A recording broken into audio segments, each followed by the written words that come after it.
muchísimas gracias por venir a esta conferencia de arquitectura japonesa. Konnichiwa, minasan, 来てくれてどうもありがとうございます。Y muchísimas, agradezco mucho por la Embajada de Japón y la comunidad de Japón y la Facultad de Arquitectura y Diseño que nos colaboró por esta conferencia. Hoy quiero presentar a Carolina Blanco. Ella es profesora de Facultad de Arquitectura y Diseño de la Universidad de los Andes. Es graduada del máster de ingeniera y PhD en la arquitectura por la Universidad de Hokkaido en Japón. Y hoy estará moderando la sesión de preguntas. Carolina-san, どうぞ。Ay. Hola, bienvenidos a todos, qué gusto y muchas gracias de nuevo a la Embajada y al Centro del Japón que nos traigan este regalo y que podamos escuchar en esta tarde soleada en Bogotá.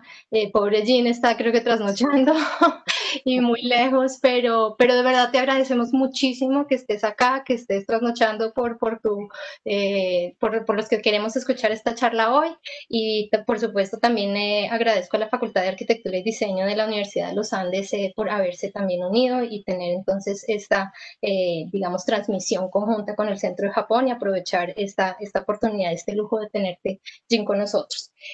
Sabemos que hay una gran variedad de personas que están conectadas, agradecemos muchísimo que estén con nosotros entonces y que estén interesados en la cultura japonesa, en la tarde de hoy en el tema de arquitectura, y los invitamos entonces cuando tengan preguntas, algunas inquietudes, a utilizar el cuadrado. Hay unos 3 punticos en la esquina, el chat de preguntas y respuestas, de Q y A, Question and Answer, para que ahí, digamos, depositen si tienen algunas inquietudes y vamos a tratar como de agruparlas y al final responder a esas dudas.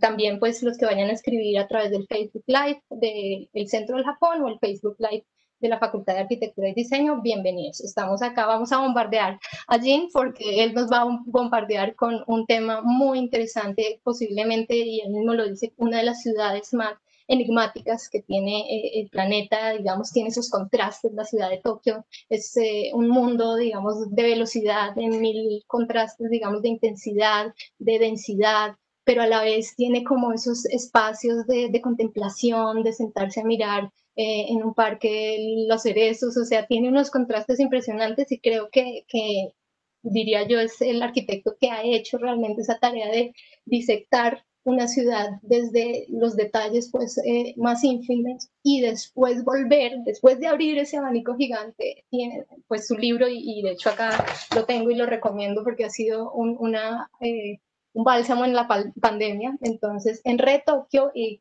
va a ser gran parte de la presentación, después de abrir muchas ventanas, tiene esa capacidad de volver a cerrar y organizar el mundo en la ciudad de Tokio, digamos, de tener su teoría urbana sobre la ciudad. Entonces, sin más preámbulos, pues quisiera entonces, para los que no conocen de pronto a Jin Taira, pues recordarles o mencionar, él es doctor, arquitecto y profesor titular de la universidad perteneciente al Departamento de Arte y Arquitectura, Arte, Ciudad y Territorio de la Universidad de la Gran Canaria. A ver, la Universidad, sí, Universidad de Las Palmas. De Las Palmas en Gran Canaria. Eso.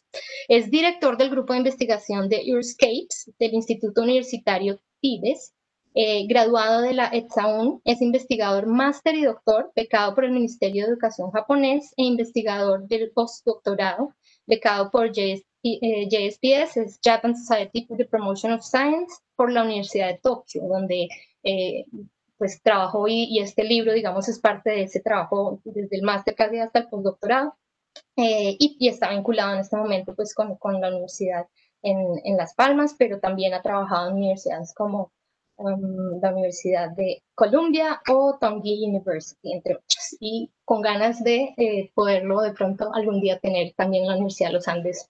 Vamos a ver si lo logramos y lo convencemos. Entonces, Jin, de verdad un gusto y adelante, por favor. Bueno, pues muy buenas noches a todos. Claro, es que estoy en España, discúlpenme, aquí es de noche y bueno, pues sé que ahí son las 5 de la tarde, un poquito ya pasadas. Bueno, pues en primer lugar, pues agradecer a la Embajada de Japón en Colombia, agradecer al Centro de Japón por esta invitación y especialmente pues a Selfara-san y a Mari-san, que han estado ahí pues echando una mano, ¿no? Pues muchísimas gracias por esta maravillosa introducción y bueno, sin más dilación me va a tocar hacer una presentación de uno de los temas, digamos, más complicados, que no solamente es hablar parcialmente de algo que es de Tokio, sino hablar nada más y nada menos de toda la arquitectura japonesa en tan solo una hora. A lo mejor me paso algún minuto, discúlpenme. El título de la ponencia es La tradición moderna de la arquitectura japonesa. Es decir, cómo cuando cualquier persona va a Japón, de repente se encuentra este gran contraste entre la arquitectura clásica y la arquitectura japonesa. Estos valores la gente piensa, o los turistas, que han desaparecido. Y yo lo que intento decir a través de esta ponencia es que no lo han hecho. Bueno, pues como ha comentado Carolina, bueno, pues sí, soy profesor de la Universidad de Las Palmas de Gran Canaria y bueno, pues agradecer a todas las instituciones que han estado presentes en la organización de este evento. Lo primero también que hay que decir es que en todo ese trabajo que van a ver ahora estuvo involucrado, por supuesto, la Universidad de Tokio, como ha mencionado Carolina, y sobre todo ese trabajo se desarrolló en el Instituto de Industrial Science de la Universidad de Tokio. Forma parte de una línea de investigación que estoy desarrollando ahora. Hice un tríptico de investigación que fue redefinición, como ven en la imagen, Re-Tokio, que es de lo que ha estado hablando ahora mismo Carolina, y Re-Kyojima, que espero que se pueda publicar el año que viene. Y la presentación que les voy a hacer hoy forma parte de un ámbito más genérico, lo que llamo yo Re-Japón o Re-Japan, que es un poco hablar de un concepto más genérico, no solamente centrado en la ciudad de Tokio, aunque saldrán muchas obras, por supuesto, de la capital nipona. Empezamos primero hablando sobre la historia, para entender esa transición de la tradición a la modernidad, porque creo que es importante que se hagan cargo un poco de toda la evolución histórica desde el Paleolítico o los primeros periodos de la arquitectura, empezando por el Yomon del 10.000 a.C. hasta el 300, el Yayoi, etcétera, hasta nuestros días, hasta el periodo Reiwa, ¿no? Para empezar, podríamos hablar del periodo Yomon, que es y el periodo Yayoi, ¿no? El periodo Yomon y el periodo Yayoi son momentos donde hay una arquitectura, digamos, primitiva, que puede recordar mucho a la arquitectura prehispánica que podía haber en Colombia y que hay incluso en las Islas Canarias, ese tipo de arquitectura donde se socavaba un espacio doméstico y sobre el cual se colocaba una serie de pilares de madera y con paja se cubría, ¿no? El periodo Yayoi se vuelve, toda esta idea se vuelve más sofisticada y la tipología que ven aquí, debajo en la columna de Yayoi, es una tipología de almacenaje. Es de almacenamiento, que es muy parecida incluso a otras arquitecturas que podemos ver en Galicia, en España, o en otros ámbitos de cultura céltica, que era una cultura animista, y además coincide con esa cultura animista de Japón. El siguiente periodo, toda esta arquitectura que viene del Yomon y sobre todo del Yayoi se vuelve más sofisticada, como lo ven en estas imágenes del periodo Kofun, donde aparecen ya lo que es el nacimiento de la corte de Yamato y digamos que en este periodo estas arquitecturas que aparecían previamente como ámbitos de almacenamiento se convierten en ámbitos incluso sagrados.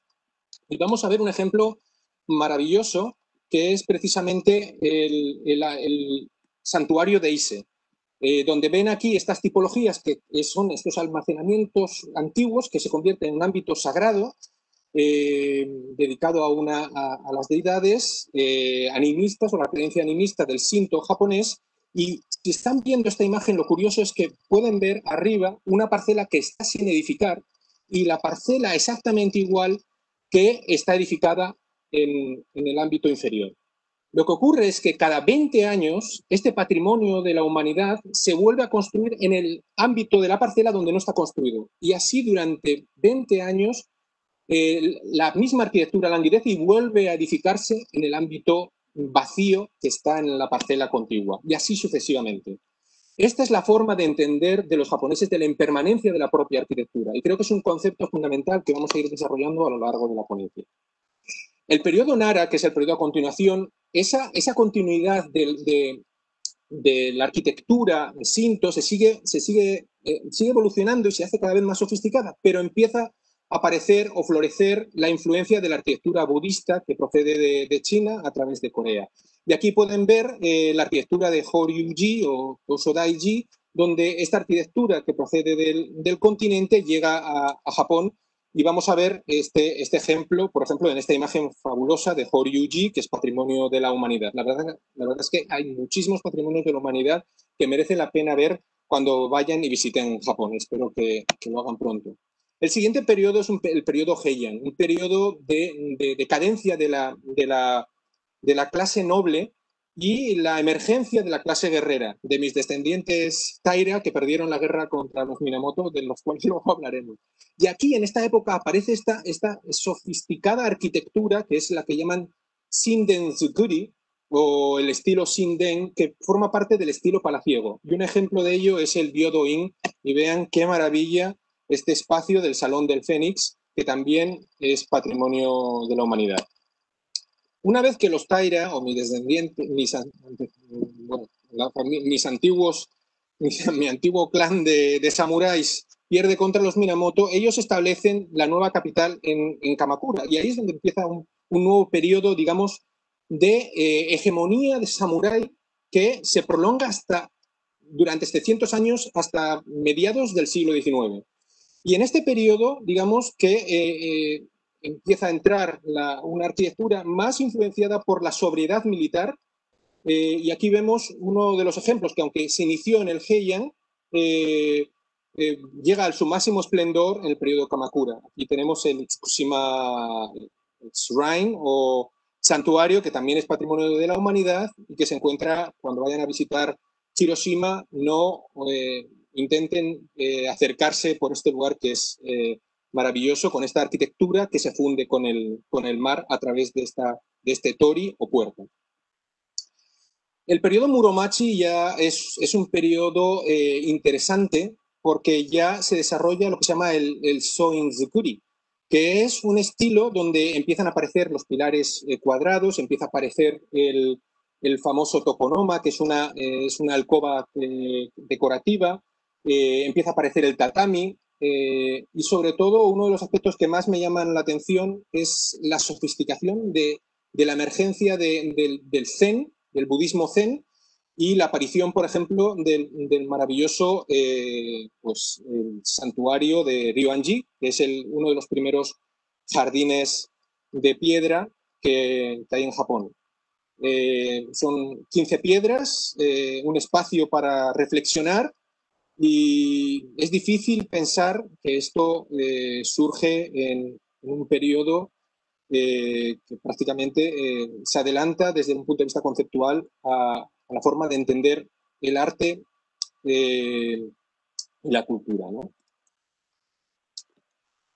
El siguiente momento, porque todavía seguía habiendo esta emergencia de los samuráis, es el periodo Azuchi Momoyama.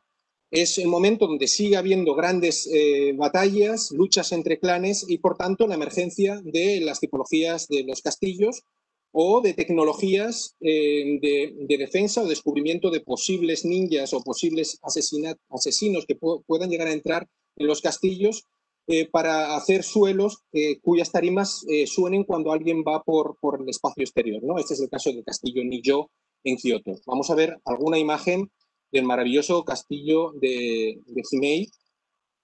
Himeji, que como ven es una auténtica maravilla. El ordenamiento de estos tipos de castillos se hacía utilizando una cuerda que se adaptaba a la topografía para convertir un auténtico espacio laberíntico alrededor de estos castillos para evitar los ataques de los enemigos.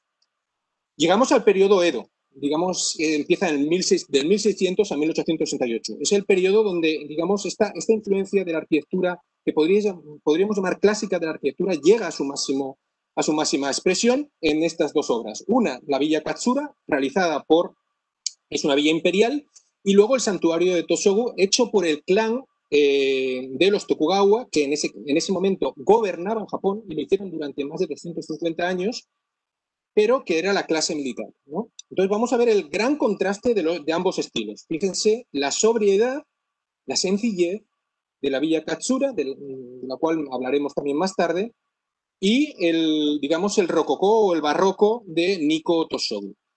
Ambos dos son patrimonio también de la humanidad. Cuando cae el clan Tokugawa que antes he mencionado, aparece un periodo convulsivo, que es el periodo de la restauración Meiji. Y en ese momento, digamos que llega nuevas formas de entender la educación y aparece, digamos, la influencia occidental que entra dentro de la academia y de las universidades. El primer conocido gran arquitecto de la Universidad de Tokio es Yoshia Konder, cuyo alumno aventajado fue Kingo Tatsuno, del cual veremos alguna obra, y de ahí luego surgen otros arquitectos bajo la influencia de arquitectos como Le Corbusier o Alex Raymond o incluso Gropius. La influencia sobre todo de Le Corbusier traerá a dos arquitectos sobre todo, que son Junso Sakakura, y Kunio Maekawa, que precisamente será maestro de Kenzo Tange, que fue el primer Pritzker, que está considerado el premio Nobel de arquitectura, el primer premio Pritzker de un arquitecto japonés. Y fue precisamente el padre del llamado movimiento del metabolista, en el cual había arquitectos como Fumihiko Maki o Kikutake, que fue a su vez, Maki recibió el Pritzker y Kikutake fue maestro de Toyo Ito, que lo recibió también, y su alumna, o no alumna, pero una persona que trabajó para Toyo Ito, que fue Sejima, también trabajó en este estudio. Por mi parte, yo cuando estuve en Japón, les comentaré que desde esta línea de la Universidad de Tokio me fui con Hiroshi Hara, que está en la parte superior, no sé si lo están viendo, y el Hiroshi Hara fue profesor de arquitectos como Riken Yamamoto o Kengo Kuma, que ambos los mencionaré en varias ocasiones, y digamos que yo me podría encontrar, digamos, en esta línea de arquitectos de 1970, donde hay arquitectos jóvenes como So Fujimoto, Junie Ishigami, que tuve la suerte de conocer mientras estuve en Japón. Y bueno, si a alguien luego le interesa, pues siempre podemos contar anécdotas de todos esos arquitectos para los que estuve trabajando.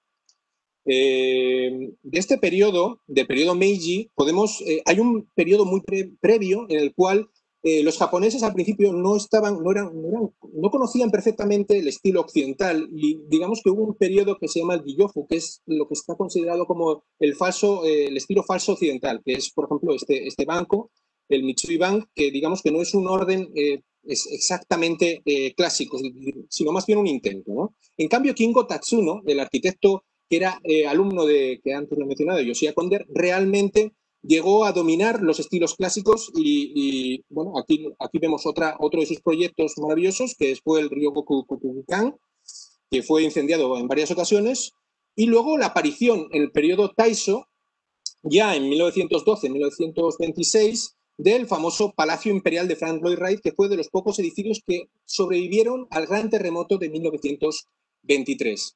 Era una de las primeras obras de un arquitecto internacional y sobre todo de gran calado y de gran impacto, ¿no? Aquí vemos un ejemplo de la obra de Kingo Tatsuno, del Banco de Japón, que se diferencia muy poco de cualquier arquitecto neoclásico europeo. Y luego ya llegamos al periodo Showa, desde 1926, que es el periodo de la arquitectura, digamos, racionalista. Vemos primero las viviendas de Aoyama, del Doyunkai, que son viviendas que eran en hormigón, fueron las primeras viviendas que se hacían en hormigón en Japón, y luego cómo estas prácticamente desaparecen y son transformadas por ejemplo, la obra de Tadao Ando en Roppongi Hills, que es una obra que se encuentra en la zona de Aoyama, o en el periodo Showa, el famoso ayuntamiento de Kenzo Tange fue transformado por el arquitecto Rafael Viñoli en un concurso internacional que fue el Tokyo International Forum. Bueno, ya sería una arquitectura que ya no es japonesa, ¿no? Bueno, de todas maneras, Kenzo Tange, como premio Pritzker, se hizo famoso en todo el mundo y fue, digamos, la imagen de la arquitectura durante muchos años. Y aquí le vemos en el momento que se puede considerar el año de la recuperación de Japón de la posguerra, que fue 1964, el momento de la celebración de los Juegos Olímpicos, con el fabuloso proyecto que hizo para el Estadio Gimnasio Nacional de Yoyogi, con esta obra que tiene algunas reminiscencias formales de la arquitectura tradicional japonesa, y el estadio que desgraciadamente no se pudo inaugurar de Kengo Kuma, que es el nuevo estadio olímpico de 2019, y que esperemos que el verano del año que viene pues se pueda inaugurar con las Olimpiadas. Bueno, pues esto ha sido un recorrido, digamos, muy rápido, de unos 15 minutos, de lo que es la historia de la arquitectura japonesa, y vamos a pasar un poco a intentar desbrozar cuáles son aquellos elementos que podríamos considerar que definen lo que yo llamo una tradición moderna de la arquitectura japonesa. Y esto lo voy a hacer a través de 4 conceptos, que son el lugar, la función, la materia y la forma, que son los conceptos básicos. Luego los complejizo mucho, pero digamos que son los conceptos básicos con los que he trabajado en la tesis doctoral que antes había mencionado Carolina, y que los voy a enfocar a la arquitectura. Vamos a empezar primero por el lugar. Y en relación al lugar, vamos a hablar de esta primera cita, que es de Lao Tse, que está muy interiorizada también en la arquitectura japonesa, que es: la arquitectura no son 4 paredes y un tejado, sino el aire que queda dentro. Bueno, pues desde el punto de vista del lugar, vamos a hacer un gradiente desde el exterior natural más abierto hasta acercarnos al ámbito urbano, al ámbito de la arquitectura y al ámbito interior de esa arquitectura. Y vamos a entenderlo todo desde el punto de vista del lugar, ¿no? De lo que llaman el genius loci o el genius loci, ¿no? Pues desde el punto de vista, o el espíritu del lugar, ¿vale? Traducido, me he ido al latín. Digamos que desde el punto de vista del exterior natural hay una lucha entre la resiliencia y la resistencia.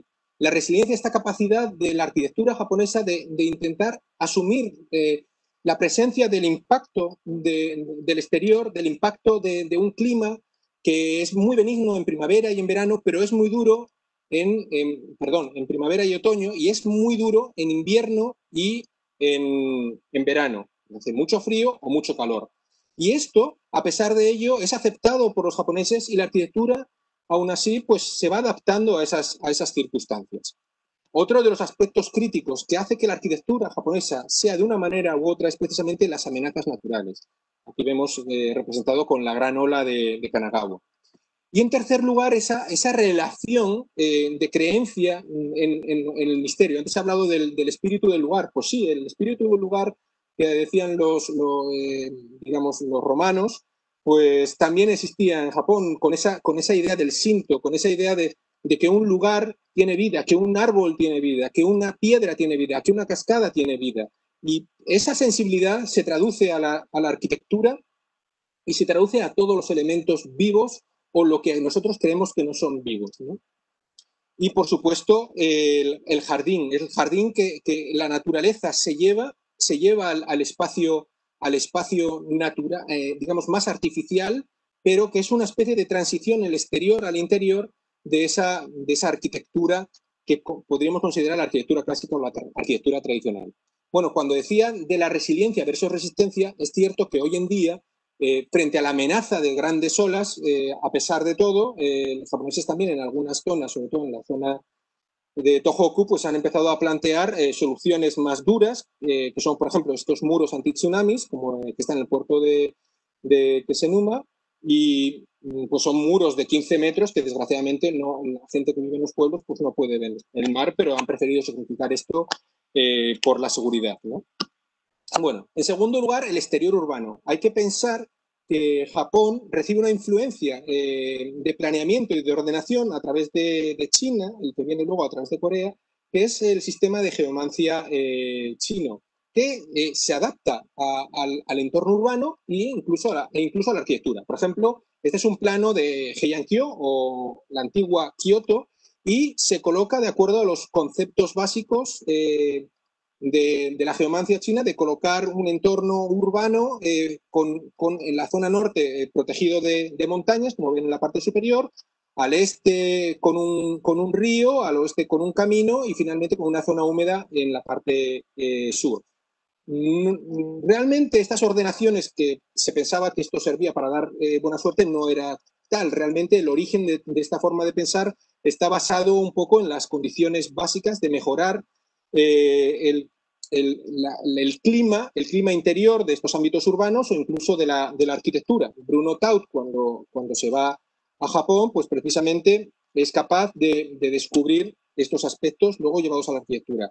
Por ejemplo, a la escala urbana, lo curioso es que al norte, por ejemplo, podríamos decir que se distribuían los lugares colocando al ámbito norte de la ordenación, digamos, las parcelas más importantes y las de los nobles y del emperador, y al sur se colocaban las de pues, los artesanos y las personas, los comunes del pueblo, ¿no? Aquí vemos una tabla Feng Shui que se utilizaba, por ejemplo, para ordenar un ámbito de diferentes disposiciones dentro del ámbito doméstico. Quizás es excesivo porque Taut se quejaba que decía, por ejemplo, no tiene ningún sentido, entiendo la razón por la cual uno coloca un aseo en una determinada localización, por ejemplo, hacia el norte, pero no tiene por qué estar 2 grados más arriba o 2 grados más abajo para colocarlo de esta manera. Pero digamos que esta forma de ordenar se llevó a lo largo de muchísimos años en Japón. Luego, por otra parte, desde el punto de vista del lugar, también quería hablar de la fragmentación de los lugares. Japón, poco a poco, ha ido fragmentando sus parcelas, sobre todo desde el punto de vista contemporáneo, y una curiosidad es que las viviendas no se pegan unas a otras, sino que permanecen básicamente separadas por un espacio intersticial, como pueden ver en esta colección de fotografías, en donde las arquitecturas se separan, digamos, 30 centímetros, a veces 60 centímetros, y es una colección de un barrio de Kyojima, donde podemos ver que nunca las viviendas se llegan a pegar unas a otras, y son realmente de un tamaño muy pequeño y una gran densidad. Un ejemplo de todo esto que acabo de mencionar sobre la teoría del lugar puede verse en una arquitectura del arquitecto Ryo Nishizawa, en su casa de Moriyama, donde él ha fragmentado el programa de la vivienda en su solar, colocando el dormitorio en un lado, el estudio por el otro, el aseo por el otro, y los ha ido desperdigando en su pequeño solar, como veis aquí, con diferentes volúmenes de diferentes alturas para constituir una nueva forma de pensar el ámbito doméstico. ¿Cómo podemos pensar ahora la transición desde el exterior y el interior? Esa relación entre la continuidad y el cerramiento. Pues podríamos decir que es una transición constante de diferentes capas. Yo podría hablar de hasta 5 transiciones, desde la puerta Mon, el Roji, el Hisashi, el Arikamachi y el Engawa. Vamos a ver uno a uno. Digamos que cuando uno llega a una vivienda se encuentra una valla, se encuentra, digamos, un tori, se encuentra una puerta, y es un poco el preámbulo que al abrir te permite pasar, digamos, la primera capa, ¿no? Y llegar a un jardín. Cuando uno llega al jardín, empieza a dispersar sus pasos caminando hacia la vivienda. Y aquí ven diferentes patrones de caminos en los que podemos ver cómo no suelen ser caminos rectos, sino que son caminos donde los pasos se van dispersando para llegar al ámbito doméstico. Una vez que llegamos a la vivienda, estamos, digamos, en la transición, en la tercera transición, que nos colocamos debajo de un alero, el hisashi, y podemos entrar a través de una puerta digamos, en el genkan, en el doma, que es un espacio ya interior. La cuarta transición, pues sería este espacio, este umbral de entrada, que es un espacio intermedio, y bueno, pues el Agarikamachi, donde, bueno, pues llamas, dices que vas a entrar y entonces te abren la puerta y puedes entrar en el interior de lo que sería un suelo flotante de madera.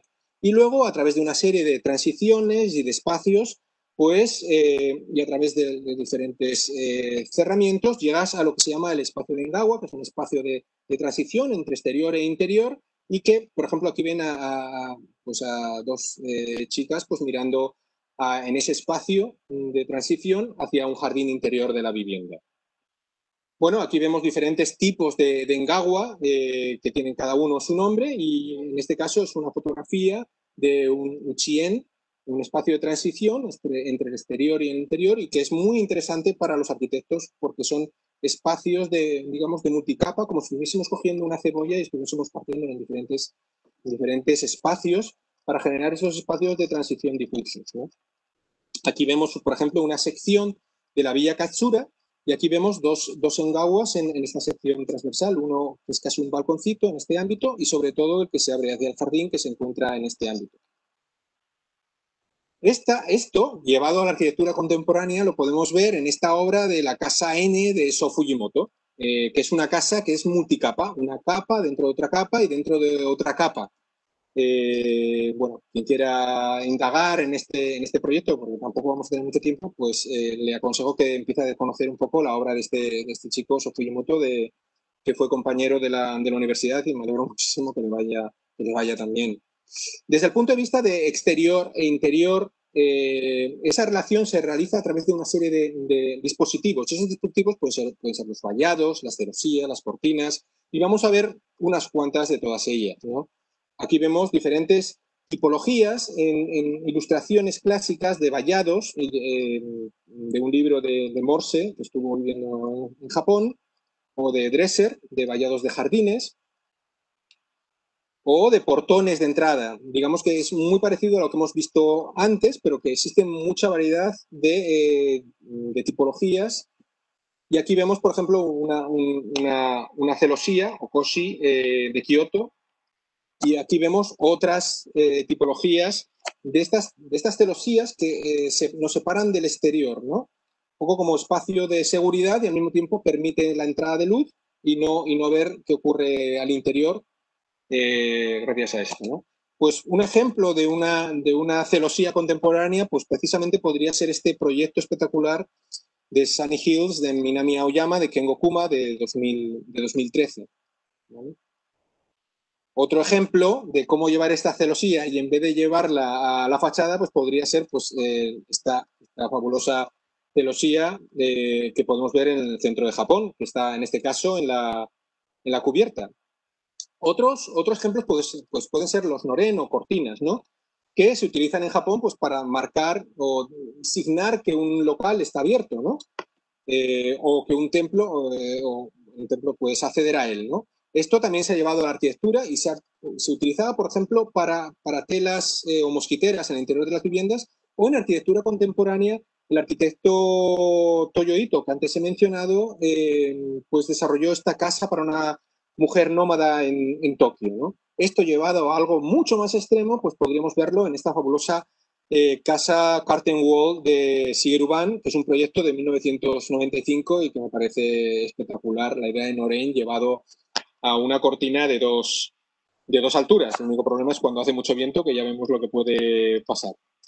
Otro elemento muy interesante es la contraventana abatible, que es el agemise, que se utilizaba, por ejemplo, para los locales o las tipologías con tiendas que al colocar y abatir ese plano podían convertirse en espacio de venta, ¿no? Y aquí lo vemos en esta contraventana abatible Sitomido en Kiyomizu-dera, que en este caso la puerta se sube hacia arriba, ¿no? Cuando estamos en situaciones de invierno, hay unas contraventanas móviles que son las que estáis viendo en esta fachada de esta vivienda, que sirven un poco para tapar, digamos, en los días más fríos. Y aquí podemos ver un ejemplo maravilloso de Hiroshi Sambuichi, donde él utiliza estas puertas como encofrados de lo que es las partes de hormigón de los cerramientos de este centro de un estudio, ¿no? Aquí lo veis, cuando se cierra, estas puertas han servido al mismo tiempo de encofrado de estos paños que ven aquí. Me parece un proyecto de una absoluta sencillez, humildad, minimalismo y al mismo tiempo inteligencia y sostenibilidad en el uso de los materiales. Otro ejemplo son las particiones translúcidas, que son los shoji, que podemos ver aquí en esta fachada exterior, o los fusuma, que en este caso son opacos y se pintan. Y aquí vemos una combinación de ambos en el castillo de Takamatsu, y cómo esto lo podemos llevar a la arquitectura contemporánea de esta casa en Hokkaido, donde estudió Carolina, que es un proyecto maravilloso con unas particiones móviles, en este caso más bien translúcidas, que se cogen digamos, ¿cómo se dice? Con magnetos, ¿vale? Con imanes a la subestructura interior de esta de esta casa, de esta vivienda. Y luego, pues están por una parte los sudare, las persianas de caña, y aquí vemos esta singular pues fachada negra, ¿no? Que nos puede recordar perfectamente a el concepto del Soshugi, que es esta weekend house, que es una técnica que se utiliza en Japón que se ennegrece con fuego la madera precisamente para que sea más resistente al agua. Y es precisamente un poco en lo que se basó el concepto de Moreno y Borges en su edificio del centro de Japón, y que seguramente ya esto lo habrán mencionado y habrán desarrollado mucho mejor que yo. Otros aspectos no solamente son viviendas, tabiques fijos, móviles, sino fijos, como pueden ver aquí en esta imagen, o también los muros en tierra que podemos encontrar en Nara o en Shirakawa, ¿vale? Aquí podemos ver algunos ejemplos de carpinterías y de cerramientos al exterior, por ejemplo, contemporáneos del ámbito de Kyojima, que ya, pues no son tan sofisticados, pero sí que forman parte un poco del ámbito que se llama la ciudad baja, el Shitamachi, de una arquitectura más humilde, pero que es más de estar por casa, y que también es esta arquitectura la que existe también en Japón. Y ya llevados a una arquitectura mucho más sofisticada, pues otra obra de Sho Fujimoto en House Vision de 2015, donde vemos esa transición exterior-interior a través de diferentes capas y de diferentes tipos de cerramiento con diferentes gradientes de transparencia, opacidad y de superficies translúcidas. Muy bien, desde ya hemos pasado como 3 etapas del ámbito del lugar y vamos a hablar de la última, ¿no? Del interior perceptivo. Vamos a hablar de los conceptos espaciales y de los conceptos perceptivos del espacio sobre las cualidades del mismo, ¿no? En primer lugar, desde el punto de vista de los conceptos espaciales, querría decir que hay un concepto que podríamos decir de percepción interior, que es la ambigüedad desde el interior al exterior, ¿no? Donde la naturaleza muchas veces confunde dónde estamos, si estamos dentro o estamos fuera. Esto es la arquitectura clásica. Y esto llevado a la arquitectura contemporánea lo podemos ver perfectamente en este proyecto maravilloso de Junya Ishigami de Kanagawa, donde los árboles que se encuentran al exterior parece a través del uso de superficies acristaladas que se confunde y forma parte del espacio activo interior, donde realmente en el interior no hay mucho espacio y lo que ha hecho ha sido colocar estos maceteros pequeños, ¿no? Mucho más útiles. El amor de los japoneses por las zonas verdes, aquí se puede ver en el ámbito de Kyojima, donde aunque haya un pequeño resquicio de ámbito verde, se utiliza para poner una pequeña maceta que se cuida con muchísimo mimo. Otro aspecto sobre el interior perceptivo sería el concepto espacial de la flexibilidad, de tener siempre la posibilidad de tener una partición adaptable con diferentes sistemas, que son biombos, cortinas, espacios que realmente permiten una gran flexibilidad de acotar diferentes espacios y diferentes ámbitos como si fueran pieles dentro de pieles y dentro de pieles, ¿no? Por otra parte, el siguiente concepto que quería comentar es el espacio aditivo. Aquí vemos el mismo edificio y cómo este edificio ha ido creciendo a lo largo de los años debido a las diferentes necesidades programáticas del mismo. Y cómo, manteniendo la esencia de ese espacio, la estructura va creciendo sin perder la coherencia del concepto original, en este caso de una sección de un templo. Otro concepto interesantísimo es un concepto que ha acuñado el arquitecto Pritzker Fumihiko Maki, que es el concepto de oku. Es un concepto clásico japonés que es cómo a través de una serie de secuencia de espacios, el primer espacio, digamos, es el espacio de recepción, y a medida que tú tienes más confianza con el dueño de la vivienda, te permiten ir accediendo a ámbitos, digamos, que se acercan al oku, al fondo, ¿no? Que son ya los espacios o las habitaciones, en este caso, del shogun, que es el ámbito final del castillo de Nijojo en Kioto. Esto, llevado a su propia arquitectura, pues lo lleva a su proyecto del Spiral en Tokio, donde podemos ver que la espiral se encuentra precisamente en el ámbito final. Uno entra en esta puerta, que se ve en esta fachada, y la espiral se la encuentra al final. En esta fachada de esta fotografía de John Barr, podemos ver además aquí en esta ventanita unos pequeños alambres. Y estos pequeños alambres nos van a conectar con otro de los conceptos que hablaremos después. Pero antes tendremos que hablar de su marido, que es precisamente el arquitecto Isozaki, que ha hablado mucho sobre el concepto de Ma. El concepto de Ma o el concepto de espacio, que se asemeja parcialmente con el concepto de Lao Tse que habíamos mencionado sobre que la arquitectura no son las cuatro paredes, sino el aire que queda dentro, pero en este caso Isozaki da un paso más y habla de la relación de Japón entre tiempo y espacio, porque tiempo y espacio en este caso incluso se utiliza el mismo kanji o el mismo ideograma para escribirlo. Es ese ámbito entre la relación entre el vacío y el tiempo, ¿no? Y aquí lo podemos ver en una de sus obras antológicas de Isozaki, que también ha sido Pritzker recientemente, en la casa Domus, donde podemos ver que en este proyecto, en La Coruña, la fachada curva que pueden ver en este ámbito da hacia el mar y la fachada casi de biombo japonés da hacia el ámbito urbano. Y entre ambos espacios queda ese ámbito, ese espacio, que es el espacio expositivo de esta arquitectura. Otro aspecto importantísimo es la luz. La luz nunca llega fuerte, la luz se convierte en una luz difusa en la arquitectura japonesa. El japonés parece querer huir de esa luz, por eso tantos espacios de esa transición. Y quien quiera ahondar en ese concepto, les invito un poco que estudien la obra de Junichiro Tanizaki, que es El elogio de la sombra. Volviendo a esta artista, que es precisamente la esposa de Isozaki, que he mencionado antes, es Aiko Miyawaki, que trabajaba en este concepto que es el de la fugacidad de la vida.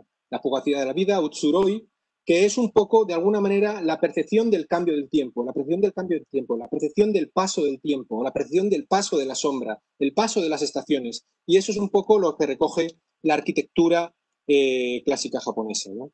¿Y cómo esto se puede apreciar? Pues aquí lo ven, ven unas imágenes de la fabulosa filmografía del director japonés Ozu, donde pueden ver que la arquitectura japonesa se entiende sentado, se entiende a esta escala, a esta línea de ojos, que es donde él colocaba la cámara, y podemos entender el espacio doméstico como una superposición de planos donde al final puedes encuadrar los diferentes ámbitos de primer plano, segundo plano y tercer plano, incluso de la casa del vecino, como el ámbito en el que se enmarca la arquitectura y el ámbito doméstico.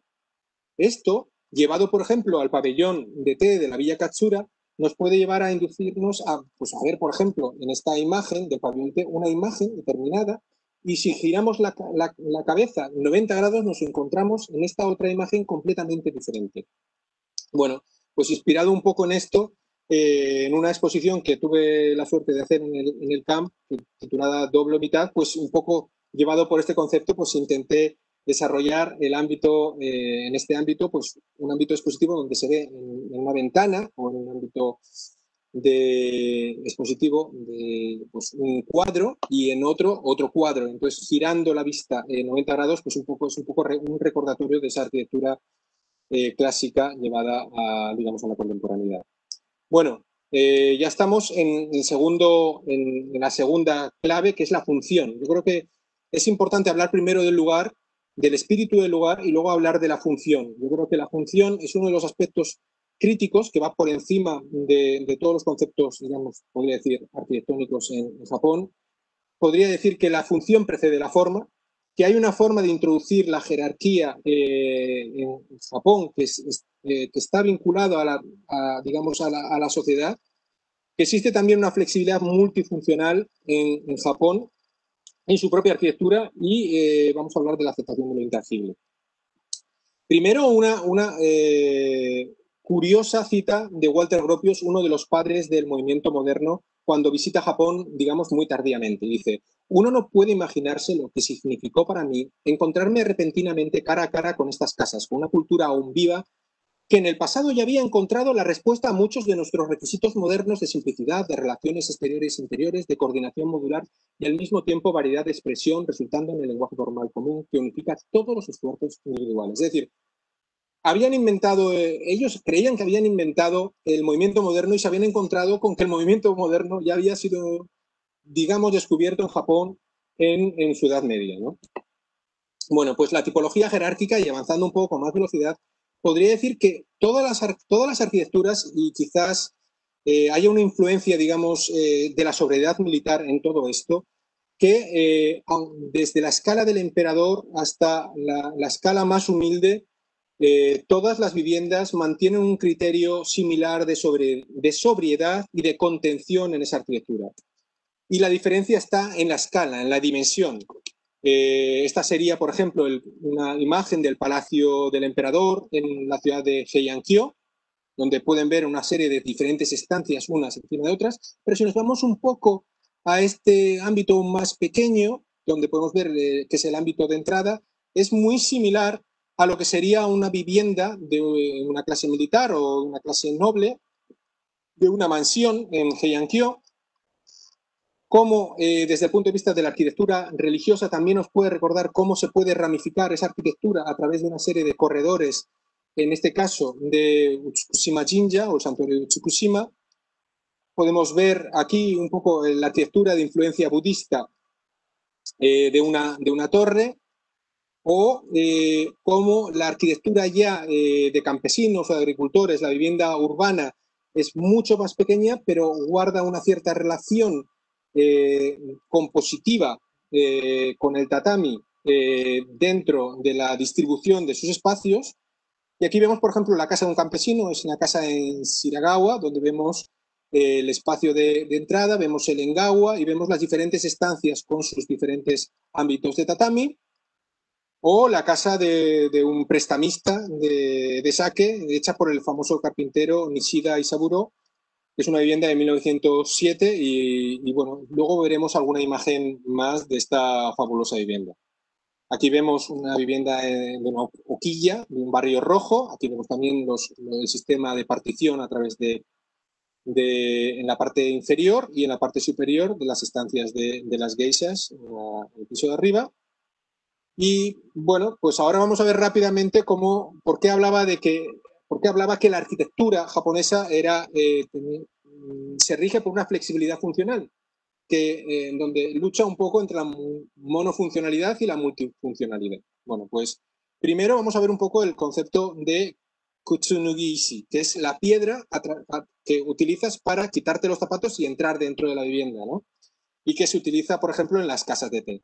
Pues esa forma de entrar con humildad a un espacio o de no entrar con los zapatos sucios se sigue manteniendo en la arquitectura contemporánea japonesa, como podéis ver en esta casa, un poco lo que llama Kyoichi Tsuzuki, el estilo Tokio, ¿no? Donde casi no hay espacio y como no hay espacio, pues se amontonan estos zapatos. Luego está el hogar rehundido de esta maravillosa, en el interior de esta vivienda que antes he mencionado, donde vemos el hogar rehundido, que es el irori. Y el irori, pues es esta estufa bueno, pues que hoy en día pues podría reinterpretarse como la estufa de invierno que se tapa, que es el kotatsu, donde todo el mundo come pues un poco junto, pero al mismo tiempo calentado, al fuego, ¿no?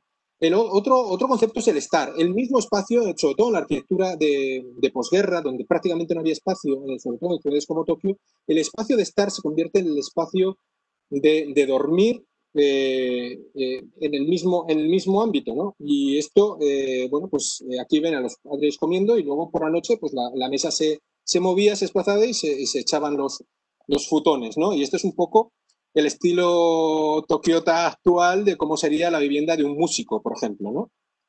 O esta es una vivienda donde se quedaba precisamente el arquitecto Isozaki cerca del campus de Hongo, ¿no? Cuando era estudiante de Tokio. El tema de la cocina generalmente se encontraba en la zona que antes he mencionado, la zona de Doma, la zona sucia, digamos la zona que compartía la zona de estancia, y poco a poco ese espacio va pasando al espacio interior cuando con la influencia de la occidentalización. Esta es ya una vivienda de los años 50, una cocina de los años 50, y aquí la vemos un poco más desastre, digamos, lo que a mí me tocó vivir porque no tenía mucho dinero cuando vivía aquí, o era muy caro, y la vivienda pues era un poco de este estilo, no voy a engañarles. Pero, lógicamente, cuando uno tiene un poco más, unos recursos un poco más holgados, pues puede acceder a viviendas y cocinas más sofisticadas, como las que vemos, estas diseñadas por Lixil. Otro de los aspectos fundamentales de la arquitectura tradicional japonesa son los almacenamientos. Aquí vemos, por ejemplo, una escalera convertida en almacén. Y estos son los problemas que hay en Japón, que muchas veces no hay espacio y hay que apretar todo dentro del armario, y si no entra, pues tienes que convivir con ello, ¿no? Aquí vemos una situación más extrema con los CDs de una vivienda, ¿no? Esto, cuando no tienes espacio interior, por ejemplo en Kyojima, pues empiezan a aparecer volúmenes exteriores a la propia vivienda. Y aquí vemos, por ejemplo, el concepto de baño, pues el concepto de una pequeña bañera más clásica. Y aquí vemos una vivienda prefabricada en el interior de una vivienda, que solamente son prefabricados en plástico y se enchufan a la vivienda contemporánea. Esto es un poco más antiguo, y aquí vemos el último grito, que es una bañera de espuma de Lixil, ¿no? En cuanto al baño, incluso Tanizaki hablaba de las ventajas de que el baño se encontraba en un cuerpo aparte de la vivienda, y poco a poco ese cuerpo ha ido incorporándose al espacio doméstico. Esto ya sería un baño, digamos, más de posguerra, donde haces tus necesidades y luego te puedes lavar las manos en este grifito de agua cuando has terminado, o, pues evidentemente, estos baños Toto G400, donde prácticamente es un dispositivo casi para ir a la Luna. Tiene más botones que un cohete. Pero bueno, sigue siendo un concepto que es interesantísimo. Aquí vemos un proyecto hecho por el arquitecto So Fujimoto en 2012 de un baño público donde una chica se acerca al baño y está protegida por esta barrera, ¿no? Y este concepto de baño se sigue haciendo, por ejemplo, en este concepto de Sieruban, por ejemplo, en Tokio, que es un baño que cuando uno entra, pues es completamente transparente, y cuando aprieta un botón se vuelve opaco, como pueden ver. Es un proyecto muy reciente de hace unos pocos meses. En cuanto a la limpieza, pues muchas veces en Japón pues no había espacio y lo que se hacía era airear la ropa tras la lluvia. Este es un momento, pues el típico ámbito donde cuelgas la ropa, a lo mejor hoy en día, pero por supuesto quien tiene más recursos pues puede acceder a una Japan Quality Panasonic de último modelo, como lo están viendo aquí, una lavadora, ¿no? Y finalmente, pues solamente poner un ejemplo de todos estos muebles llevados a un concepto de un proyecto que hice con el arquitecto Takayuki Miyoshi, que era la casa sin muebles, y que si algún día tenemos más tiempo, pues podría profundizar un poco en explicarles cuál era este concepto de vivir en el suelo, que es un concepto japonés, y cómo llevamos todos los muebles al nivel de suelo para crear este espacio casi minimal y bueno, muy vinculado a la arquitectura tradicional. Por eso siempre estoy hablando de la tradición moderna. Un concepto interesante, y con esto terminamos esta sección, es un poco el NLDK. N significa número de habitaciones, L, living, o start, dining, el comedor, y kitchen, pues la cocina. Y así es como el sistema inmobiliario japonés funciona. Aquí vamos a ver, por ejemplo, el ejemplo de una vivienda 1K, que es una vivienda con una cocina, que tiene 22 metros cuadrados. O un 1LDK, que tiene 44 metros cuadrados y una habitación, en este caso japonesa. Aquí vemos un 2LDK de 57 metros cuadrados. Yo no pude vivir en estas viviendas porque eran carísimas. Y bueno, aquí ya lo ven con dos habitaciones, una de estilo japonés, otra de estilo más occidental. Y aquí tienen tres habitaciones tipo japonés y un 4LDK, etcétera, etcétera. Desde un punto de vista de arquitectura de gran nivel, podría comentarles la fabulosa arquitectura del Sky House de Kikutake, maestro de Toyo Ito, donde con esta vivienda podemos ver más de 9 distribuciones diferentes de su vivienda, gracias a su concepto de tener una estructura muy clara, rígida, y cómo jugando con los muebles puedes llegar a tener espacios de invitados, espacios para dormir, espacios de recepción, etcétera, etcétera. Un concepto muy interesante que ha ido desarrollando el arquitecto Riken Yamamoto, pues es este sistema de Super High Density Model, que son como sistemas de Mecano, de Tetris, que se pueden ir incorporando unos a otros para convertir esto en una gran vivienda, ¿no? Esto ha sido llevado a la realidad previamente por la arquitecta Sejima en su proyecto en Gifu, que casi es un concepto donde pueden ver aquí las tipologías de tatami y cómo se pueden llevar todas estas a una vivienda como la que ven en esta imagen, desarrollada en el año 2000. Bueno, desde el punto de vista también multifuncional, pues vemos la casa desnuda de Shigeru Ban, donde prácticamente la casa es un hangar y la gente que vive dentro, incluso este es el cuarto de niños, que va sobre ruedas, se puede mover dentro o puede subir con una escalera, digamos, al espacio de niños. O esta fabulosa casa de Okayama, de Riken Yamamoto, donde las piezas, igual que la casa de Ryo Nishizawa, se van separando y se van convirtiendo en un ámbito donde el ámbito de invitados, el ámbito de aseos o el ámbito de cocina se separan en 3 piezas diferentes dentro del mismo solar. Otro concepto final de este ámbito es la aceptación de lo intangible, es decir, los japoneses piensan en lo intangible, que es posible, entonces por eso incluso hay una ceremonia fundacional para evitar los malos presagios, como pueden ver aquí, es una ceremonia Shinto, o incorporan los altares domésticos budistas o sintoístas dentro de la vivienda. Hay otros espacios que son interesantísimos, que son el llamado tokonoma, que es esta alcoba retranqueada decorativa, que procede del periodo Muromachi, que ha llegado hasta nuestros días. Digamos que es el espacio, digamos, de más categoría de la propia vivienda. Aquí lo ven en diferentes variaciones. Y al lado lo que se llama el Chigai-dana, que eran una secuencia de diferentes baldas que se combinaban con el tokonoma anterior que he mencionado. Bueno, ahora ya vamos corriendo, porque ya sé que ya me queda poco tiempo, vamos a ir pasando a la parte de materia. Solamente decirles que la idea de la transitoriedad de las cosas está profundamente embebido en la cultura japonesa y uno tiende a enfatizar la esencia de las cosas más que su realidad material, es lo que dice Ashihara. Bueno, pues desde el punto de vista de los materiales, comentarles que existe una analogía natural, agrícola, urbana, y vamos a ver luego una paleta de materiales tradicional y moderno. Bueno, pues la paleta de materiales tradicional es esta: madera, bambú, tierras, cañas, juncos, paja, yeso, la catapel, y luego podemos ver esta paleta de materiales en cubiertas que van desde la madera, el cedro japonés, el tatami con paja de arroz, las subestructuras con persianas de caña o las estructuras con bueno, pues madera de roble, ¿no? Vemos aquí materiales de cubierta, caña o barro cocido, materiales de estructura de cubierta en madera, diferentes materiales de mobiliario donde vemos el contraste entre lo antiguo y lo medieval y vemos cómo ha ido variando el estilo de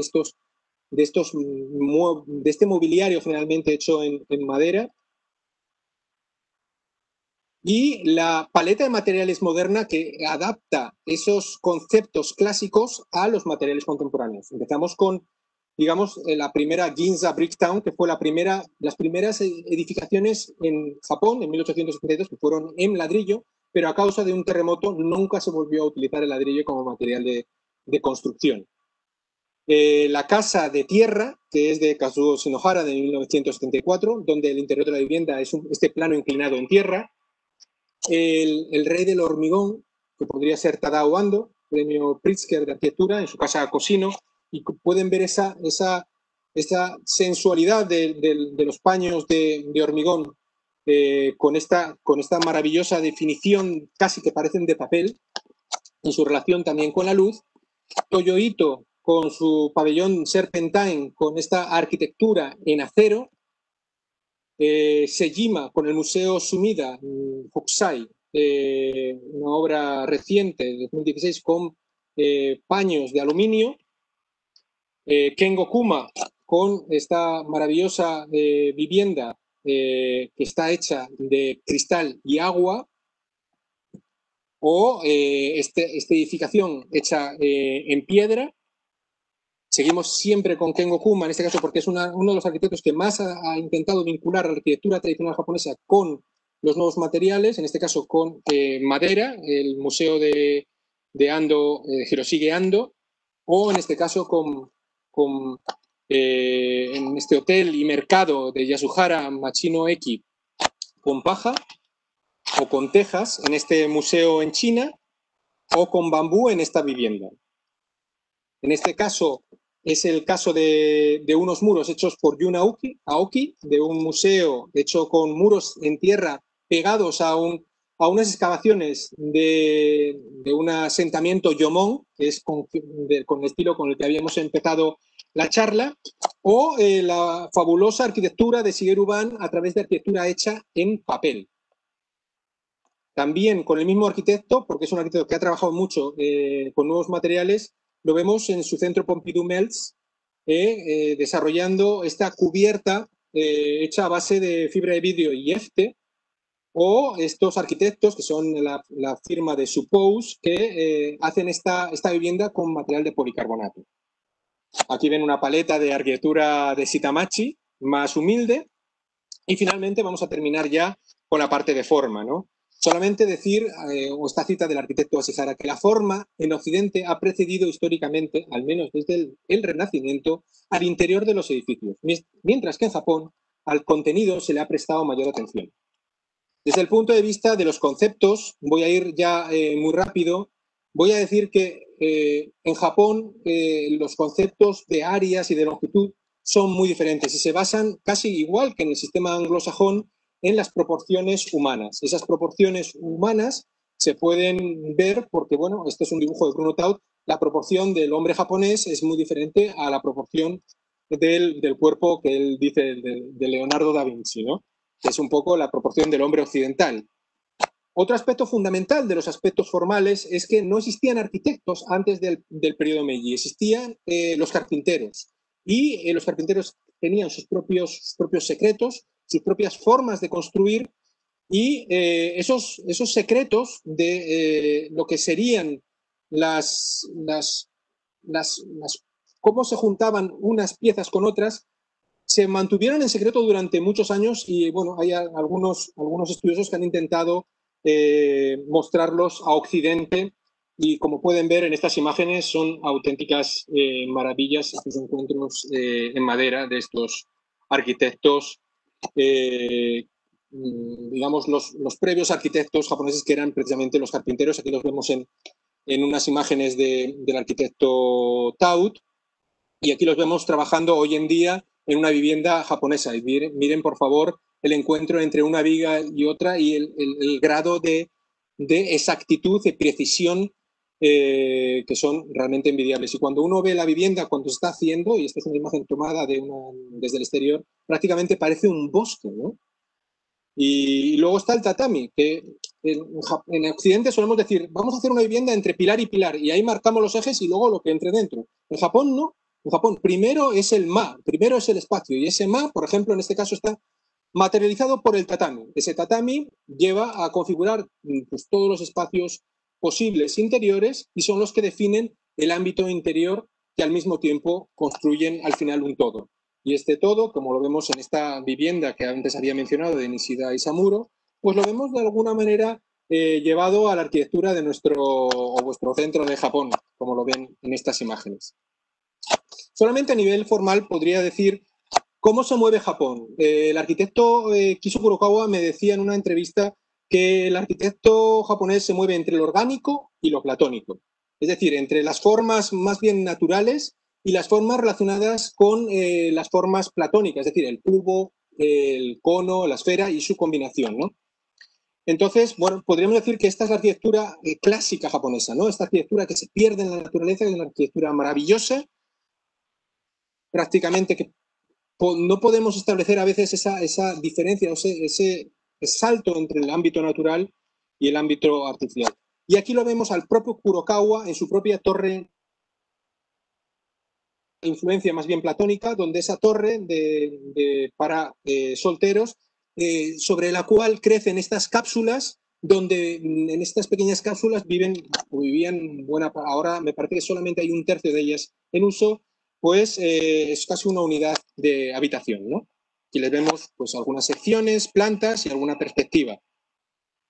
La arquitectura japonesa muchas veces en Tokio no hay espacio, entonces se adapta muchas veces a situaciones difíciles de espacio, y este es uno de los casos, ¿no? La casa de Azuma Takemitsu, que es una casa-torre.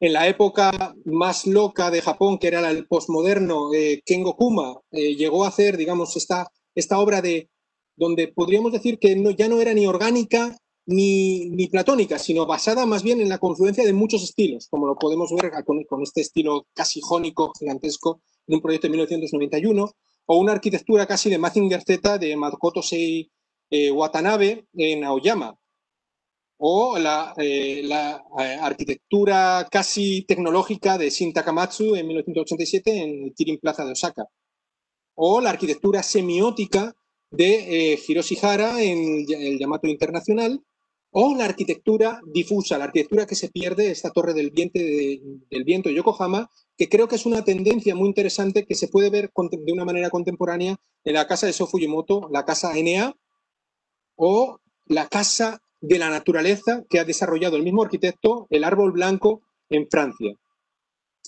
Pero a medida que vamos volviéndonos cada vez más abstractos, a pesar de ello, arquitectos como Sugimoto vuelven hacia atrás y redefinen la arquitectura clásica, por ejemplo, en esta guest house en la colonia de arte de Kiyoharu.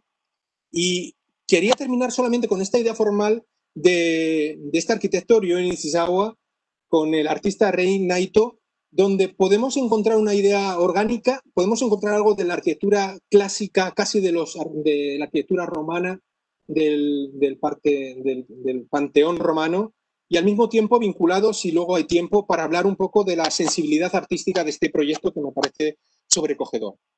Solamente decirles que en el 90% de la arquitectura japonesa, cuando uno va a Tokio, se encuentra con estas torres, con estas viviendas que se llaman danchi, a veces con estas viviendas prefabricadas, hechas en fábrica, que son viviendas unifamiliares, a veces con menos dinero, con viviendas más humildes, que son las que me tocó vivir a mí, como estas, ¿vale? Y luego, ¿cómo se vive dentro? Pues con este estilo. Esta es la forma de vivir, la forma de hacer el tuning, ¿no? De estos espacios interiores donde básicamente dos personas o una persona intentan vivir cerca de las estaciones con estos interiores que es pues, con los que os estoy bombardeando para que veáis un poco cómo se vive.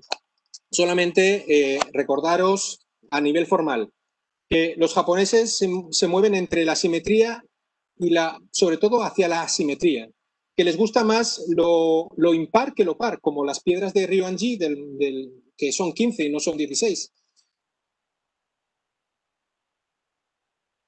Hay más aglomeración que superposición y donde se mueve el simbolismo y la materialización.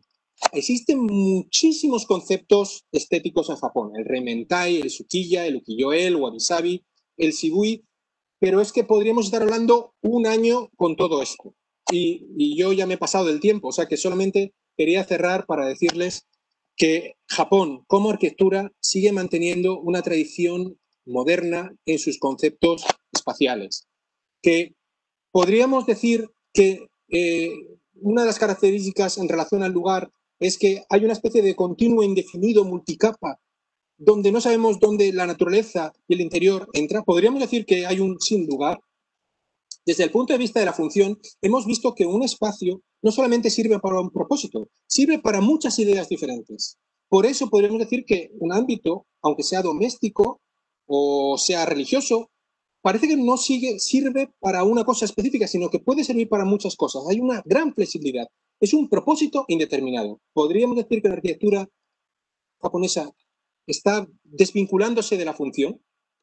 Desde el punto de vista de la materia, parece que muchas veces la naturaleza que hay al exterior, con esos árboles, esos bosques maravillosos, parece que se confunden con la naturalidad de los materiales que se utilizan al interior de esa arquitectura. Podríamos decir que de alguna manera, a través de esos conceptos, estamos intentando, o está intentando la arquitectura desmaterializarse de la forma de entender el ámbito construido.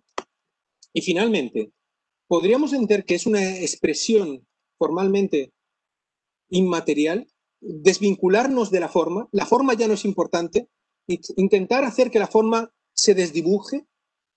Podemos pensar entonces que no hay forma en la arquitectura japonesa. Es decir, podríamos decir casi que en toda esta locura que puede ser, por ejemplo, en este caso, la imagen de Tokio que no para de cambiar a pesar de todo. Podríamos decir, como reza la lápida del cineasta Oz, que todo al final es nada y esa nada al final es todo. Bueno, pues eso para mí es la arquitectura japonesa. Espero que lo hayan disfrutado. Muchísimas gracias. Bravo, bravo. Qué maravilla, qué maravilla. Eres un bárbaro, corriste muchísimo. Yo creo que difícilmente tiene uno la oportunidad en una sola presentación de hablar desde el periodo Yomon, Mazinger Z, Shigeru An, Sejima, Kengo Kuma. De verdad, ha sido yo creo que una provocación gigantesca. Hay varias preguntas, entonces yo creo que nos toca seguirte presionando porque claro, el tiempo sigue corriendo, pero de verdad, Jin, Taira, pues te agradecemos muchísimo y en nombre creo de todos los que están conectados, pues te agradezco tu tiempo. Vamos a de una hacerte una pregunta. ¿Podrías elaborar un poco más, digamos, las ordenamos también un poco clasificando por tiempo, sobre la construcción de, de esa rotación de cada 20 años del santuario de Ise? ¿Por qué cada 20 años? Y un poquito de pronto relacionándola, y ahí me adelanto a otra con el tema de las maderas y el manejo de la madera. Sí, hay dos conceptos que se cruzan y hay varias teorías al respecto. Una de ellas es que el hecho de poder construir cada 20 años está vinculado un poco a la idea de la impermanencia, que está vinculado al mismo tiempo al Shinto y al animismo. Sabes que en Japón, de alguna manera, el Shinto, el budismo y el zen, de alguna manera se han ido mezclando, incluso la cultura confucionista y el taoísmo. De alguna manera todo ha creado una gran concentración de pensamiento donde la impermanencia es un factor importante. Entonces, cada 20 años esa obra, digamos, languidece y se desmonta y se vuelve a montar en el ámbito contiguo, recordándonos un poco esa impermanencia y al mismo tiempo esa forma de entender la arquitectura, y que realmente no podemos, es curioso, no podemos encastrar los japoneses, para los japoneses la propia materia no es la importante, sino el espíritu con el que está construido, ¿vale? Por eso no es importante que sea el mismo tronco con el que se construyó, con el que se vuelva a reconstruir, sino que los materiales son completamente nuevos. Otra de las teorías es que que es menos romántica, es que sirve para que no se pierdan los sistemas de artesanía japonés. Hay muy pocas personas capacitadas en Japón para hacer, por ejemplo, las cubiertas que vemos aquí en el pueblo de Shirakawa, y hay pocas personas que saben cómo hacerlo dentro de los templos. Y es una manera de revivir y de mantener los sistemas artesanales o la tradición artesanal de Japón, obligando a que cada 20 años ese edificio se vuelva a hacer con la misma forma con la que se construyó hace cientos de años. Perfecto, bien, gracias. Tenemos otra relacionada con el tatami. Y ¿dónde se me acaba de ir? Bueno, mientras la ubico, me va a saltar a una. ¿Qué queda del Palacio Imperial de Wright? Y si no queda, digamos, físicamente, ¿será que las separaciones entre las edificaciones tiene alguna relación? Vamos a ver. Primero, Wright era un enamorado de Japón.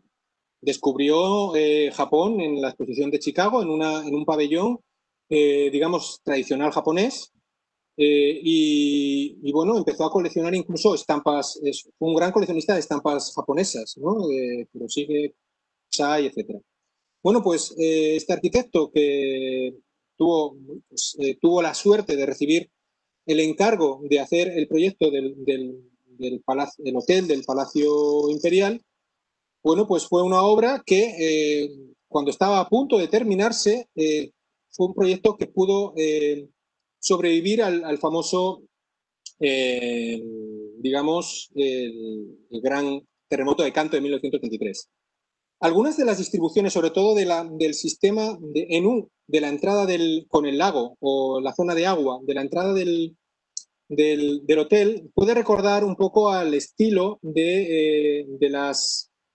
el estilo Shinden del periodo Heian japonés, donde tenía esa forma de U y se abría hacia un jardín de una zona con un laguito. Y eso podría recordar. Luego, además, se utilizó una piedra de lava para la cantería, muy sofisticada, muy propia de Frank Lloyd Wright, que era un auténtico virtuoso del detalle. Y bueno, desgraciadamente la obra no sobrevivió. La especulación inmobiliaria hizo que se construyera encima el nuevo Palacio Imperial y, vamos a ver, sobrevivió, pero a la japonesa. Es decir, se llevaron piedra por piedra solamente la parte delantera que os he mencionado de la U y se llevó a un parque de arquitectura especializado y si alguien está interesado, pues puede ir a visitarlo cuando vaya a Japón. Bien. La del tatami era un poco, sí, profundizar, andar un poco más en cuál ha sido la historia del origen y la transformación, qué tanto se ha transformado el tatami, porque vemos que de pronto no se ha transformado tanto. Sí, no, mira, realmente el tatami fue un invento que uno se puede pensar que ya existía en el periodo Nara, pero no, realmente es mucho más posterior y realmente existían algún tipo de colchonetas que se utilizaban en el periodo Heian, pero eran como pequeñas tarimas que se colocaban encima del propio suelo que era de madera, ¿vale? De manera que el tatami no se generaliza su uso hasta el periodo Muromachi, unos cientos de años antes del periodo Edo, que es el de 1600. Estamos hablando de 1300, 1400. El Zoin Tsukuri es característico de utilizar el tatami. Es decir, hasta nuestros días. Bueno, pues si consideramos que sí es 1300 a partir de ahora, pues hasta hoy en día, pues sí es muy tradicional, pues sí lo es. Se sigue utilizando. Lo que pasa es que muchas veces en las viviendas contemporáneas no hay tanto espacio, pero hay demanda. Y entonces cuando tienes un poquito más de dinero, pues siempre alguien quiere tener pues su pequeña habitación de tatami o dormir con tatami. La verdad es que, aunque hay que mantenerlo, cada día hay que limpiarlo para que no salgan ácaros, etcétera, y sobre todo en el clima caluroso de Tokio, pero es muy agradable, huele a bambú, huele a un poco a materiales naturales. Entonces, pues yo la verdad es que todos los años que estuve en Japón, sobre todo los últimos años, estuve durmiendo en tatami y lo echo de menos. Sí, que sí. Eso fue lo que me regalaron mis compañeros cuando salí de Japón, un pedacito de tatami y lo vuelo todavía porque es que es eso, ¿no? Es inolvidable, es un olor que realmente te activa los sentidos. Y yo creo que eso es algo también muy interesante de la arquitectura japonesa, que no solamente es algo que se ve, se toca, es táctil, se huele y siempre tienes un vínculo con la naturaleza, ¿no? Todo lo sensorial, ¿no? Y las sombras, todas las capas que hay en los materiales. Hay una pregunta sobre el tema de la seguridad. Gustavo Arce nos pregunta si será que los aspectos sociales, como la seguridad en las ciudades, afectan o afectaron el estilo arquitectónico. Y él hace una referencia a los techos en algunos palacios que sonaban o que hacían ciertos ruidos para alertar pues, la presencia de Sí. personas. Bueno, podríamos diferenciar un poco. Yo para mí podría resumir esto diciendo, para empezar, que la sociedad japonesa es una sociedad avanzada en lo social. Digamos que Japón, yo creo que toda la violencia que ha tenido que sufrir Japón consigo mismo, sobre todo en los periodos de luchas entre clanes, batallas por el poder, ya lo ha luchado todo. Es decir, esa arquitectura de defensa que antes he mencionado, la arquitectura de los castillos, la arquitectura de los suelos que casi que chirrían, ¿no? Porque son tarimas que se encuentran, por ejemplo, que se utilizan en el castillo de Nijoyo, que cuando vas pasando por el Engawa hacen ñic, ñic, entonces ya sabes enseguida que que hay alguien por ahí fuera, ¿no? Pero hoy en día Japón es uno de los países más seguros del mundo, donde los niños pueden ir solos por las calles para ir a la escuela. De manera que yo podría decir, toda la violencia que ha tenido que pasar Japón, todo lo que ha tenido que sufrir Japón a través de todos los impactos de clima, lo ha tenido que sufrir y ha construido finalmente una sociedad de respeto mutuo que permite entender el corpus social como un corpus íntegro, como si fuera un organismo donde el individuo a veces puede llegar a ser también importante, pero al mismo tiempo la prioridad es un poco todos, ¿no? Todos como equipo, ¿no? Todos como sociedad. Y esa sociedad permite que hoy en día todos confíen en todos confíen en esa situación de respeto y vamos a ver, yo me he dejado carteras con dinero, me he dejado libros porque soy arquitecto, soy muy despistado y he dejado cosas y he vuelto al día siguiente, he vuelto 15 días más tarde, he vuelto 2 años más tarde y estaba allí. ¿Cómo es posible? Aquí, en España, como que en cualquier otra parte del mundo, antes de que caiga al suelo ya ha desaparecido. ¿Vale? Un poco la situación. Me consta, igualito, perdiendo cámaras fotográficas, el tipo de algo, ahí está, aparece el celular, todo se pierde y todo aparece, porque lo que no es de uno es de... Entonces, bueno, vamos a hacer un salto grande para tratar de incluir otras preguntas, una sobre arquitectura moderna. Entonces nos preguntan, ¿cuál es la relación, si sabes, con la arquitectura y la influencia de pronto entre Corea y Japón? Pues es fundamental. Quiero decir, digamos que hay una arquitectura, digamos, primitiva, que digamos la Yomon, por ejemplo, que procede un poco de influencias que proceden del norte, que proceden hacia, a lo mejor, de entradas desde el continente a través de Hokkaido. Luego hay otras, el periodo Yayoi, son entradas que proceden más del sur, y muchas veces esas entradas del sur generalmente son entradas que procedían de la península y los ámbitos de Corea. Cuando entra el budismo y empieza y aparece, digamos, digamos, la corte de Yamato, empieza a establecer relaciones entre diferentes cortes, la corte de lo que era el imperio coreano en aquel momento, que tenía otro nombre, e incluso las relaciones con la dinastía Tang en China, por ejemplo. Por eso, a través de esas relaciones, por ejemplo, la ciudad de Xi'an se convirtió en el prototipo de la ciudad de Nara en Japón. Por eso quiero decir que la arquitectura tradicional japonesa debe mucho a esa transición desde China y Corea. Lo que pasa, y eso es lo que hace la arquitectura japonesa diferente, es que siempre hay un filtro, ¿no? Siempre hay un filtro de lo que yo creo que es en esencia no la arquitectura, sino lo que es el ser japonés. Y ese filtro hace que esto me sea práctico o me sirva para un propósito.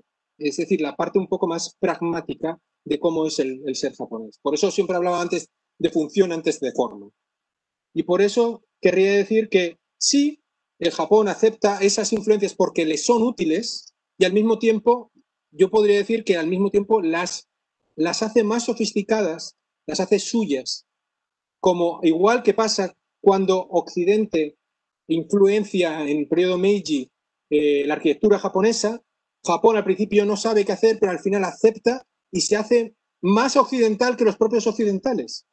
Y hoy en día, con la arquitectura contemporánea japonesa, la forma de irradiar, gracias a que Japón lideró durante mucho tiempo, digamos, la economía, le ha llevado a ser líder en demostrar no solamente que podía hacer las cosas copiadas, sino que podía generar nuevas formas de pensamiento más allá de estilos. Y eso se consigue porque tiene en esencia una forma de ser, de pensar, de construir una cultura ancestral que hoy en día la influencia es Al contrario, Japón irradia formas de pensar en la cultura coreana, en la cultura china, que hoy en día pues, ya tienen pues, grandes arquitectos, evidentemente, pero que durante más de 20, 30 años ha sido Japón quien ha irradiado no solamente al continente asiático, sino a todo el mundo. Yeah. Menudo viaje, ¿no? Sí. Y acá entonces en ese mismo orden de ideas preguntan si el wabi sabi, que se ha perdido un poco, dicen, digamos, una de las opiniones es, ¿será que se ha perdido en la arquitectura contemporánea? Esa belleza imperfecta, ¿cómo dices tú? No, para nada. Para nada. El proyecto que enseñé de Sugimoto, que también es fotógrafo, pero que últimamente se mete a arquitecto y se atreve, es una arquitectura de ese pabellón que he enseñado. Prácticamente podría decir que primero de estilo podría ser casi una arquitectura clásica. Pero para mí el wabi sabi casi es la idea de imperfección, ¿no? Es la idea es la quinta esencia de la belleza, de entender que en la imperfección está también la belleza. Y cuando vemos el proyecto que antes he mencionado de Ryo Nishizawa, de ese gran agujero que hemos visto antes, blanco, que es una especie de ameba gigante hecha de acero, toda pintada en blanco. El otro día casi, bueno, me emocioné muchísimo, ¿eh? Porque vi que, bueno, igual que en el Panteón de Roma hay un gran óculo, pero este es mucho mayor, el agua entra y cae. Pero en este caso, el agua forma parte del espacio. El agua va cayendo y va cayendo gotas. Y esas gotas se van convirtiendo un poco en gotas más grandes, y en gotas más grandes, en gotas más grandes, hasta que al final empiezan a discurrir por una pendiente interior de ese espacio y se convierten en pequeñas serpientes de agua que van discurriendo hasta un pequeño orificio. Eso no lo puede jamás recoger una cámara de fotos. Y entonces llega a ese orificio y hace un pequeño ruido, como en un jardín japonés que suena el toc del bambú cada 5 minutos. En este caso suena como si estuviese cayendo dentro de un cántaro, ¿no? Entonces, el sonido de ese momento, de una forma casi imperfecta, porque es de una gota imperfecta, de una forma imperfecta, de una forma orgánica que no podemos nunca dibujar. Y aún así, el pabellón, que es un museo, pero es el mismo pabellón, es la propia obra de arte, tiene también forma de gran gota.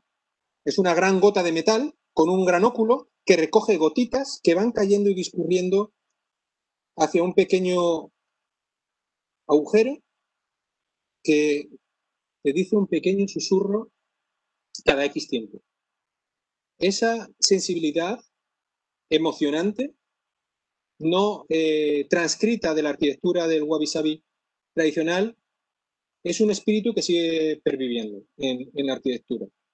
Y está allí. Por eso, de ahí el título, el más claro imposible, la tradición moderna de la arquitectura contemporánea, ¿no? Ok, fabuloso. Yo creo que me va a tocar cerrar con una pregunta. Omari-san, jikan ga dou shimashou ka? Skoshi mocho nagai dekiru kana? そうですね。Si Taira san está bien, me imagino que está ya medianoche allá. Sí, está bien, sí, podríamos seguir, pero ¿Como como 5 minutitos más? Sí, sí, sí, Sí, sí, está bien, Taira san. esto es, vamos, ¡Gomenasai! no, es muy pronto, ¿ya ves?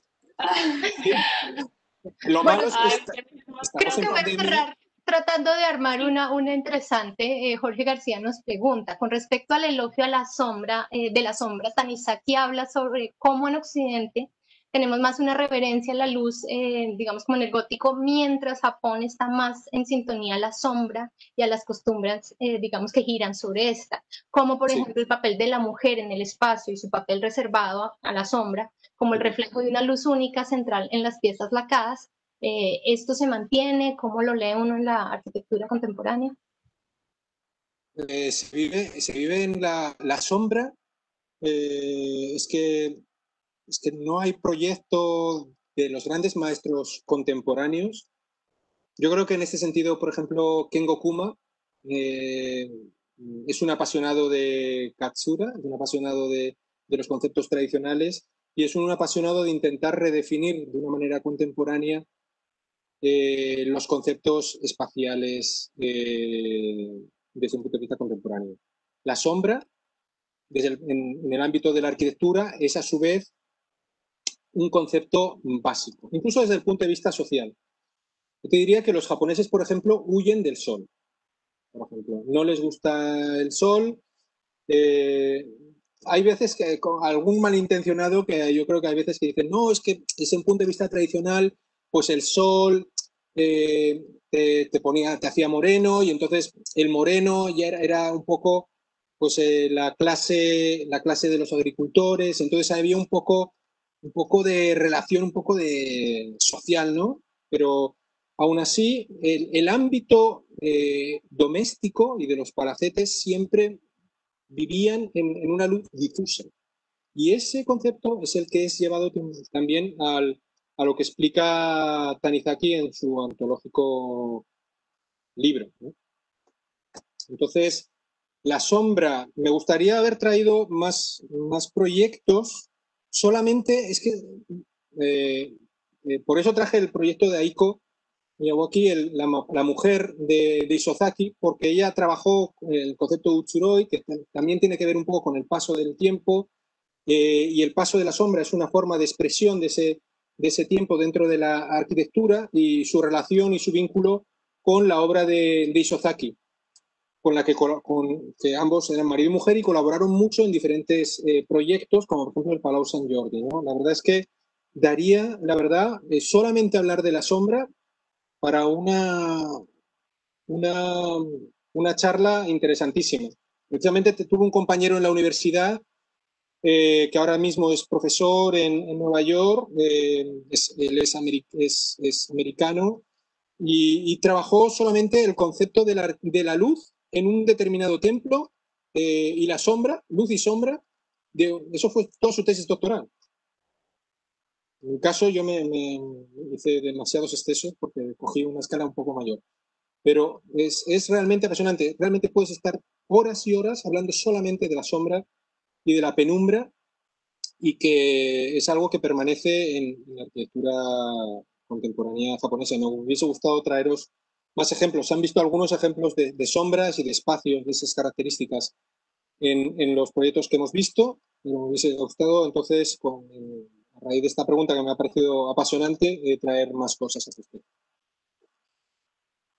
Muy bien, bueno, nos toca entonces ir cerrando. Están preguntando si va a quedar el video. Sí, para todos lo pueden después revisar desde el Facebook del Centro del Japón o desde la Facultad de Arquitectura y Diseño, para que mastiquen, digieran este bombardeo que nos ha dejado Jintaira a la cabeza llena de ideas de sombras, de luz. Maravilloso, muchas gracias.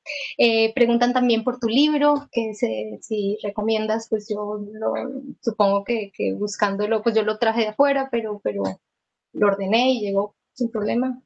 Muy bien. No quiero ver la propaganda. Hay una versión española que la versión española está hecha editada por Satori. Fue un libro que fue premiado por la Fundación Japón y se imprimió en 2011. Y la versión que enseñó ahora Carolina, pues es una versión en inglés que editaron Oro Ediciones, Oro Editions, que es una editorial de San Francisco, y que en su caso pues fue también premiada por la Fundación Santori, en este caso, ¿no? Entonces bueno, pues el libro, hice una pequeña introducción el año pasado en el Colegio de Arquitectos, hablando sobre el espacio público, y parcialmente se menciona todas esas tesis que recomiendo que se acompañe la lectura con esa conferencia, porque les será muy útil para seguir un poco la lógica del libro. Entonces, bueno, pues les recomiendo que lo hagan. Afortunadamente, pues recientemente pues, me invitaron de la Universidad de Columbia para dar una charla en teoría urbana en la asignatura de urbanismo recombinante, y bueno, pues ha sido un privilegio, que fue justamente antes de la pandemia. Y mira, oye, quería soltar una pequeña frase. Yo no sé si tenemos tiempo. Claro que sí. No, sí, hasta las 2 de la mañana tenemos tiempo. Aquí pero es este libro que les recomiendo a todos, ¿vale? Yo lo leí, es el Imperio de los Signos, ¿vale? De Roland Barthes. Y lo escribió tras estar 2 o 3 veces en Japón, 3 meses o algo así. Y curiosamente me fui al final y me he encontrado a mí mismo casi cuando he terminado. Yo ya esta presentación la tengo hecha desde hace una semana, pero justamente antes de terminar, pues antes de empezar la conferencia, cogí este libro y de repente lo repasé, no sé por qué. Y me encontré al final, y quería leeros el final, porque me parece que que tiene que ver con el mismo final con el que había terminado yo. Me parece maravilloso porque está muy vinculado a la arquitectura japonesa, ¿no? Y dice algo así como, entre nosotros, ¿vale? Un mueble tiene una vocación inmobiliaria, mientras que en el Japón, la casa a menudo construida, además, es un elemento más del mobiliario, referido a que está perdido como en el paisaje, en el corredor, como en la casa ideal japonesa, exento de muebles, o con muy pocos. No existe ningún lugar que designe la menor propiedad, ni sillas, ni cama, ni mesas en donde el cuerpo pueda constituirse en sujeto o dueño de un espacio. El centro está negado, ardiente frustración para el hombre occidental, afianzado en todas partes por su sillón, su cama, propietario de un emplazamiento doméstico. Descentrado, el espacio es también reversible. Se le puede dar la vuelta al corredor de Shikidai o Genkan, y no pasará, o entrada, ¿vale? Y no pasará nada, salvo una inversión sin consecuencias de lo alto y lo bajo, de la derecha y la izquierda. El contenido es despachado sin regreso. Ya se pase por él, se le atraviese o se siente uno en el mismo suelo o en el techo, si se da la vuelta a la imagen. No hay nada que coger. Nada, que es con el kanji con el que terminé yo. O sea que eso. Maravilloso. Pues mil gracias, muchísimas, de verdad, muchísimas gracias. Acá nos están escribiendo hasta en portugués. Libra Revelato está estudiando la arquitectura japonesa. Muy obrigada. O sea, todos estamos listos. De verdad. Entonces cerramos ya. Recordarles, el Centro de Japón está en la Universidad de los Andes, pero pues es un espacio de todos y todos los colombianos, digamos, ahorita tienen muchos eventos. Tal vez ahorita, Marisan, te doy la palabra para que nos cuentes de esos 2 eventos que vienen prontamente, pero es un espacio que creo que es muy de ese origen del japonés, que es un espacio para entendernos los unos a los otros, ¿sí? Aquí hablan, se incentiva la comprensión mutua a nivel de ciudadanos. Entonces hay unas áreas de cultura, hay unas áreas de lengua japonesa, arquitectura y diseño, tecnología, ciencia, negocios. Entonces como que está muy claramente identificado desde dónde nos podemos entender mejor. Entonces aprovechar más ese centro del Japón, que es finalmente de todos, y a visitar el Facebook. Y Marisan se quiere cerrar, y a Jin Taira Sensei, domo arigato gozaimasu. Arigato gozaimasu. Arigato. Y todos los asistentes también, muchas preguntas y la presentación del centro de Japón. También agradezco, Carolina-san. Entonces, así cerramos. Esperamos que vamos a tener otra oportunidad que vamos a hacer eventos. Muchísimas gracias. Catarina, gracias por el apoyo logístico. Gracias a todos. Gracias. Mata, alma show.